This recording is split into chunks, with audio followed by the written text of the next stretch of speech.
Un inesperado y para muchos milagroso triunfo de la selección mexicana contra Alemania pone en el tapete una pregunta. ¿Cambia ese triunfo el ánimo social y cambia también las expectativas electorales?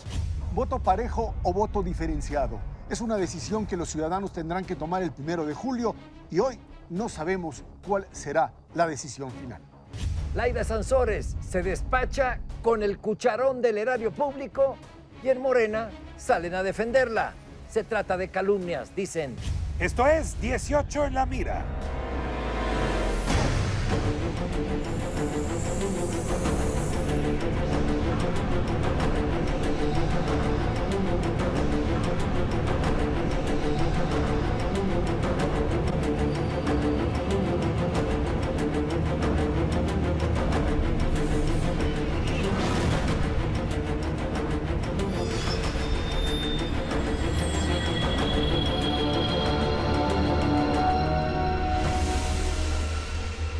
Las apuestas estaban 88-12 en favor de Alemania en el enfrentamiento con México y México terminó ganando este primer encuentro del Mundial de Rusia. Para muchos cambió el ánimo social y para otros también pueden extrapolar ese resultado futbolístico al resultado de las elecciones del 1 de julio. ¿Es así? ¿Cambia el ánimo social? ¿Hay otras oportunidades y otras visiones de las elecciones? Crispado, andamos enojados, andamos iracundos. Y sí, no cabe duda que el Mundial nos puede poner pomada. Alivianar. Sí, hombre, empiezas a reírte ya de otras cosas, a hablar de otras cosas familiarmente en la oficina. Ahora, de ahí a que la fe para soñar lo imposible, para citar al hombre de La Mancha, mueva el voto, me parece que la distancia es muy larga. Si no creo que esto de pronto, porque México ganó, entonces resulta que quien no iba a ganar ahora tiene posibilidades, me parece un poco exagerado. Pero fíjate que yo sí veo que cambia el ánimo social, ligeramente, pero cambia el ánimo social. Estábamos furiosos con todo. En la despedida de la selección aquí en el Azteca ganaron y los chiflaron y afuera y luego la prensa los linchó, etcétera. Todos nos rendimos ante una selección que ganó merecida y brillantemente. Ahora, ¿esto es suficiente para cambiar la intención de voto? No, pero sí para ir a votar menos enojados, sobre todo si el sábado se le gana a Corea como todos deseamos. Ahora bien, en el caso de la votación, votar menos enojado sí puede tener no un vuelco en la elección, pero sí influir e irnos por una opción o por un momento más razonado. Podemos razonar nuestro voto con menos enojo y sí puede tener un impacto. No digo que pueda dar la voltereta, no, pero sí puede tener un impacto. Aquí yo creo que el argumento es si finalmente un triunfo de la selección es suficiente como para pensar que quien tiene la mayoría representa la opción para resolver los problemas y que en función del triunfo de la selección hay que buscar otras opciones. O sea, ¿por qué quien hoy tiene en las encuestas una mayoría, una preferencia, con un triunfo de la selección tendría que dejar de tenerla bajo el principio de que las otras opciones son mucho más racionales? Yo creo que el tema central aquí es si el discurso político... Es evidente. Si el discurso, un momentito, de si el discurso político del candidato López Obrador es un discurso político que está abanderando el enojo, exacto, que si él lo tiene en su mano y si los otros dos que se están peleando, y ahorita platicamos de eso, desde el segundo lugar, del voto útil, etcétera, pueden llegar y capitalizar y decir, nosotros que estamos abajo, podemos crecer como creció la selección mexicana. A mí en términos de discurso se puede. Hay muchos ejemplos de países que un triunfo, sobre todo una derrota deportiva, terminan teniendo influencia en el ánimo político y por supuesto en el ánimo social. El tema en todo esto es, decía Andrés Manuel López Obrador, que él iba a ganar las elecciones, que se necesitaría un milagro, digamos, para que no ganara. Un poco lo que también puedes poner sobre la mesa es que quizás hay milagros también en la política, se dan en muy pocas ocasiones, pero se dan. El tema es si hay sustento como para poder avanzar.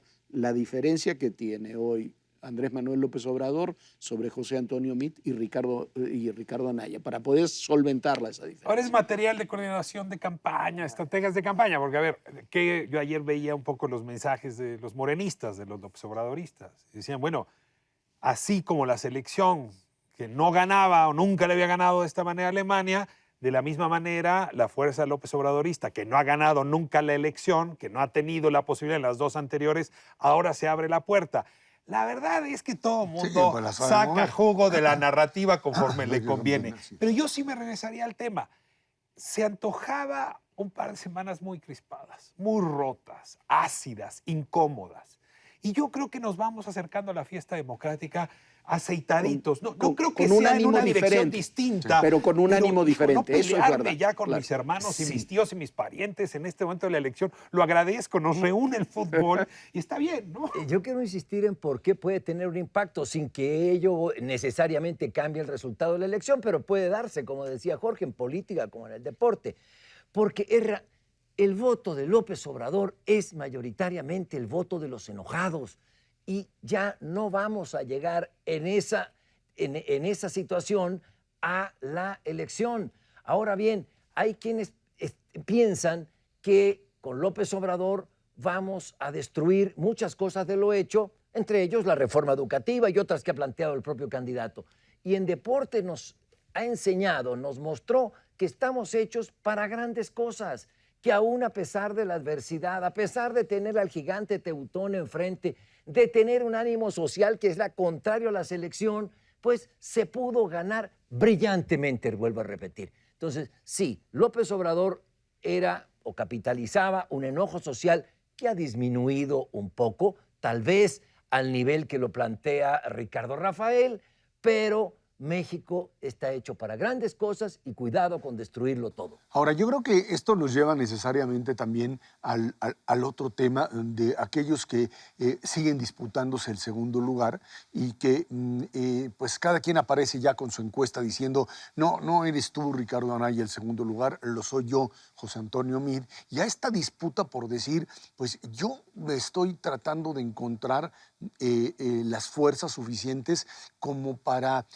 atraer un voto, no solamente para mi candidato para la presidencia de la República, sino para diputados y senadores.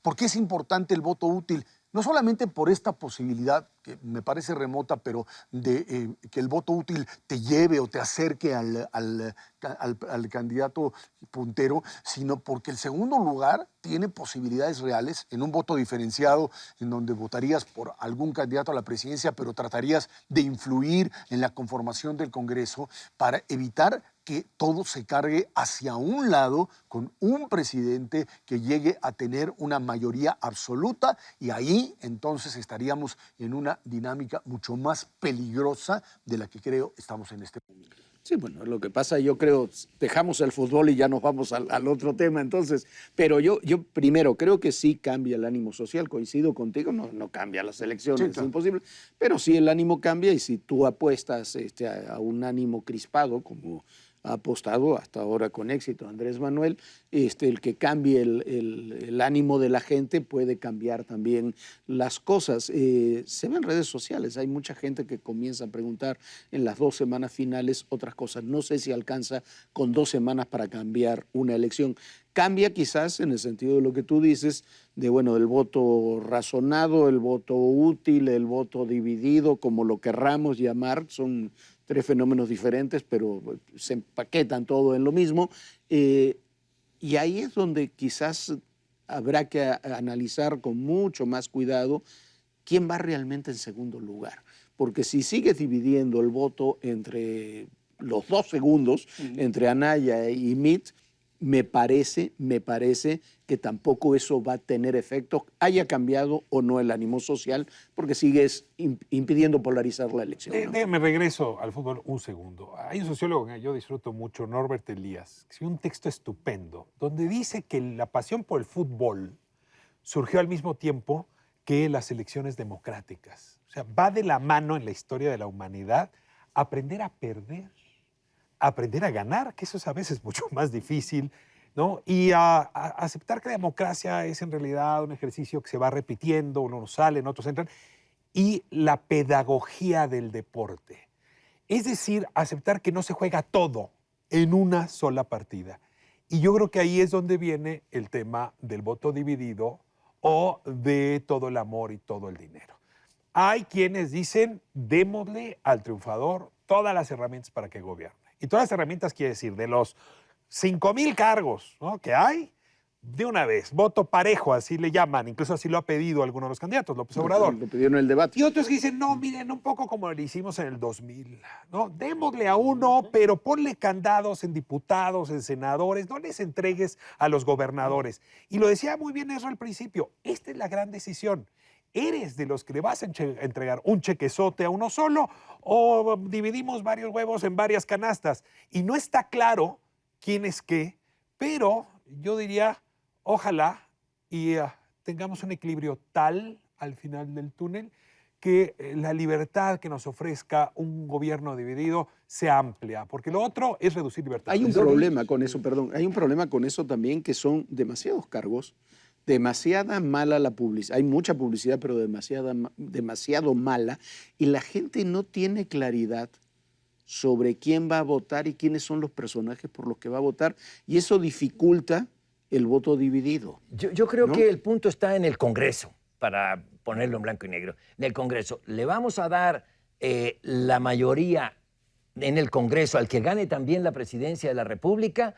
Me parece que hay una sana reflexión, la ha habido en las elecciones anteriores, un mensaje sano y claro del electorado: pónganse de acuerdo, tienen que dialogar, tienen que llegar a consensos, no se vale ya imponer.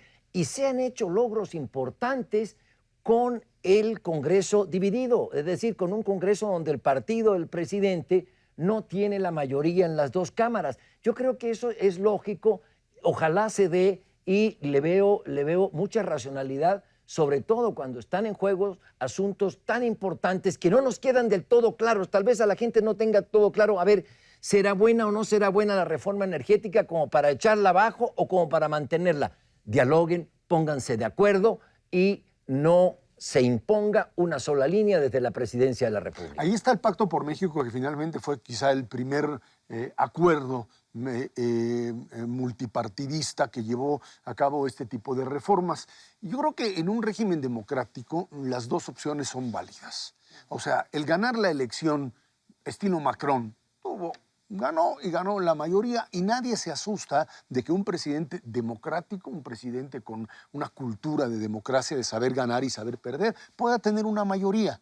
No Pero va a aplastar. Hay una diferencia fundamental. Una diferencia fundamental que es la segunda vuelta. Sí, está bien. Allá hay segunda vuelta para legisladores y para presidente. Aquí no tenemos en ninguno de los dos casos. Pero el punto no es ese. El punto es aquel que gobierna con un espíritu democrático, incluso teniendo mayorías, respeta a la minoría, respeta las leyes básicas.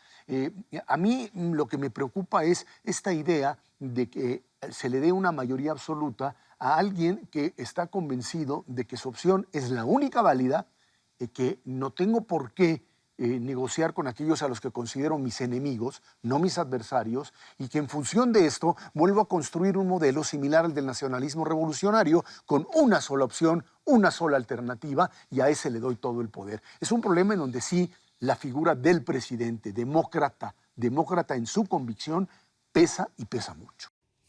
Aquella frase de Maquiavelo de divide, vencerás, es una frase que podría aplicarse muy bien desde el punto de vista del ciudadano. Si tienes el poder dividido con pesos y contrapesos, tú como ciudadano vences porque tu arco de libertad crece. Pero si el poder, por ejemplo, si el poder religioso, político está aglomerado, o el judicial, ¿no?, en ese momento tus libertades como ciudadano se restringen. En ese sentido, yo sí prefiero un país de poderes divididos. Ahora, ciertamente hay quien está diciendo no, porque no ha funcionado el gobierno. Sí, se ha paralizado el Congreso. Se ha paralizado. Entonces, entréguenme todos los fierros, todos los controles, y así vamos a poder avanzar más rápido. El Congreso no se ha paralizado, como lo dice.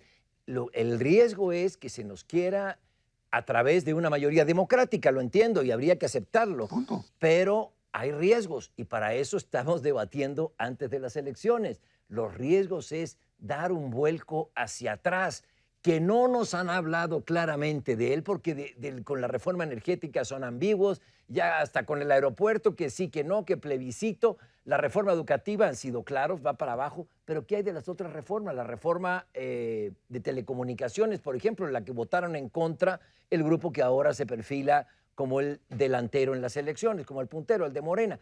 ¿Qué va a pasar con todo eso? No han sido claros. ¿Qué va a pasar con la inversión privada? Sí, pero no. ¿Qué va a pasar con el tema de la corrupción? Sí, pero en los bueyes de mi compadre. Es decir, creo que estamos ante un legítimo y perfectamente explicable signo de interrogación. ¿Qué va a pasar si gana el puntero? Lo más sano, dicen algunos, es ponerle equilibrios en el Congreso y vamos luego a consensar. Es que nuestra tradición autoritaria, eso es lo que nos ha convertido en una sociedad cautelosa, porque pues desgraciadamente cada vez que hemos visto concentración de poder, no hemos visto al demócrata que sea capaz de tener una mayoría, y al tener la mayoría sea capaz también al mismo tiempo de incluir, de respetar. Esto hay que entenderlo, es parte de este tipo de cultura. Yo insisto, desgraciadamente México es una democracia todavía con pocos demócratas que siguen pensando que de todas maneras hay formas de arreglar esto por los mecanismos tradicionales, por la presión y la forma de verticalismo político que desde arriba finalmente ordena y se cumple. Un regreso a esa etapa, ese es el problema. Pero es que por eso, cuando vas a la política real, digamos, más allá, yo estoy de acuerdo, yo preferiría un gobierno no dividido, un gobierno equilibrado, donde haya contrapesos en el Congreso, no solamente en el Congreso, también en el Poder Judicial, en las gobernaturas, en las legislaturas estatales. Creo que tenemos un sistema que no está ayudando a eso, no va a ayudar fue más fácil hacerlo, por ejemplo, en 2006 o incluso en la elección de 2012, porque era una elección en buena medida polarizada entre dos. Entonces votabas por uno en una cosa, el otro. La diferencia que tuvo el PRI en sus legisladores, en su voto legislativo, con el voto de Roberto Madrazo para presidente, fueron 6 puntos. O sea, hubo 6 puntos que se fueron probablemente a Felipe Calderón, quizás algunos a Andrés Manuel López Obrador.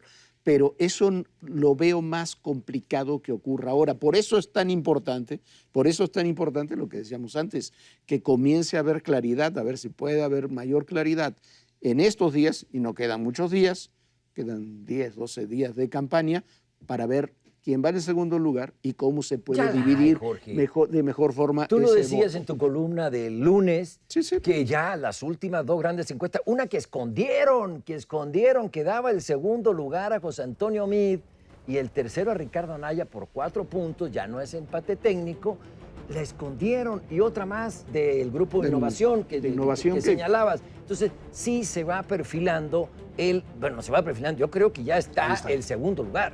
No, bueno, ahí está todavía una gran discusión. Bueno, Laida Sansores fue descubierta en una operación de compras de artículos tan de primera necesidad como bacalao noruego y tintes para el pelo y otras cosas más, con cargo a la Cámara de Senadores. No fue poco, tampoco fueron miles de millones, pero sí cercano al $1,000,000. Y lo que más me llama la atención es que la próxima secretaria de la Función Pública, en caso de que gane López Obrador, sale a defenderla. Están difamando y están linchando a Laida Sansores. Esa va a ser la secretaria de la Función Pública, cuando por otro lado tenemos a Gerardo Esquivel, el que va a ser secretario de Economía en caso de ganar López Obrador, dice... No, esa es su esposa, Pablo. Va a ser subsecretario de egresos. Le estás quitando el empleo a su esposa. Su esposa es la que va a ser secretaria de Economía, la esposa de Esquivel. ¿No va a ser Gerardo Esquivel? Él va a ser subsecretario de egresos, por eso está tan interesado. Subsecretario de egresos. Va a ser, esto es la punta del iceberg de todo el dispendio que pasa con las arcas públicas en México. Eso lo dice Gerardo Esquivel, y de la que va a ser secretaria de la Contraloría dice es difamación. ¿Y dónde está el candidato? Haciendo mutis. Bueno, yo creo que, perdón, nada más, cada quien su corrupto, ¿no? O sea, aquí el tema es muy sencillo. O sea, mientras que el propio López Obrador puede decir que él va contra el sindicato petrolero porque pues el señor que lo dirige es un corrupto, él sí puede dirigirse o establecer claramente que al señor que tiene en Canadá ese sí es de los buenos. O sea, cada quien perdona o legitima a aquel que es considerado y se conocen sus abusos de poder, su fuerza que tiene para pues, establecer negocios ilícitos, pero en la medida en que está de mi lado, entonces adquiere la protección de convertirse en una persona honesta. Y el otro es el corrupto. El mío no. La diferencia con el tema de Laida Sansores, yo creo que son varias, además de que eso es cierto. No recuerdo desde aquellas épocas de un muy cambiado ahora Marcos Rascón y Patricia Ruiz Archondo, el nivel de groserías que ha tenido Laida Sansores en el Congreso, contra todos, contra los de ella, contra sus opositores, contra todos. No recuerdo el nivel que tiene Laida Sansores de agresividad también contra todos los jugadores del escenario político. Y no recuerdo tampoco tanto cinismo. Entre los 700,000 pesos, 800,000 pesos de esos gastos, hay, por ejemplo, el gasto de un modisto para que le diseñara un vestido para protestar por los jóvenes desaparecidos de Ayotzinapa. Parece de un cinismo absoluto, con un agravante. Esa mujer es candidata para una de las principales delegaciones de la Ciudad de México, que es la Álvaro Obregón.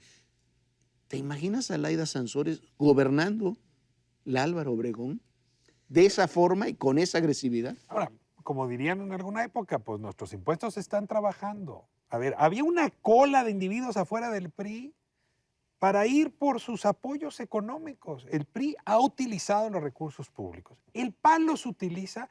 Y ahora que no nos nieguen, Morena los utiliza.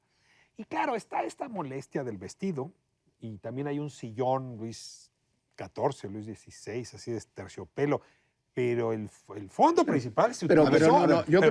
Pero el fondo se utilizó fundamentalmente para comprar electrodomésticos. Hay señoras que le dicen, señora Sansores, gracias por la despensa. A ver, ese dinero se utilizó para llevar acarreados a mítines. En este país, lo diría Gerardo Esquivel, el recurso del contribuyente se utiliza para el acarreo. Y la pregunta que yo me hago todavía es, ¿cuántos acarreados va a haber el día de la elección con estos recursos nuestros? Porque todos los partidos van a utilizar ese dinero. Sí, pero Morena ha encabezado la lucha contra la corrupción y dijeron que eran diferentes. Y no son diferentes. Ahí está el punto de Riobó. A Riobó, que concursó para una obra en el aeropuerto, no se la dieron en el aeropuerto de Texcoco e influye o se pone de acuerdo con López Obrador para decir vamos a hacerlo en Santa Lucía, es decir, como una alternativa de negocios. No hay cosa más descarada que esa. Coincido, los otros partidos también, pero estos dijeron que eran distintos. Y una corrección, López Obrador sí reaccionó a lo de Laida Sansores y lo que dijo fue, no le busquen, esto es un complot con nuestra contra. Pero además yo insisto, lo de Laida Sansores, con los actos de corrupción de Laida Sansores, que tampoco son nuevos porque son familiares desde la familia Sansores allá en Campeche. El negro Sansores, hombre, aprendieron a hacer trabajo en aquella época. De eso, el grado de agresividad y de violencia verbal, y no solamente verbal, de Laida Sansores, también tiene que ir de la mano con esto. Tiene que servir esto para exhibir a esa mujer y sus modos de hacer y entender la política. Insisto, cada quien su ratero, nada más que mi ratero es el bueno. Pues nos vamos, nos quedan pocos días de esta elección y aquí, en 18 en la mira, lo seguimos analizando. Nos vemos semana que viene.